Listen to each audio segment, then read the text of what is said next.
Кој се уште може да си дозволи одмор во Европа? Очигледно, се помалку луѓе.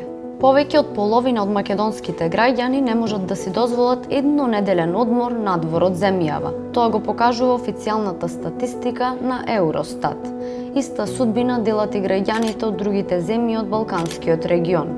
Според најновите податоци на Евростат, повеќе од секој четврти граѓанин на Европската Унија, или 27%, не може да си дозволи ниту една недела надвор од дома. Романија е на врвот во рамките на ЕУ, каде речиси 59% од населението вели дека одморот е финансиски недостижен. Потоа следуваат Грција со 46% и Бугарија со 41%. Од друга страна, побогатите земји како Луксембург, Шведска и Холандија бележат едноцифрени проценти.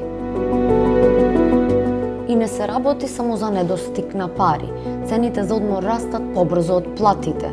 Авиобилетите, сместувањето и рестораните поскапуваат, а се повеќе и патување со автомобил станува луксус.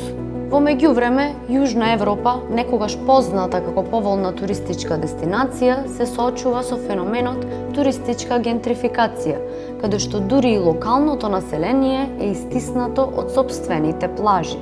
Оваа година прашањето не е каде патуваш, туку дали воопшто можеш да си го дозволиш тоа.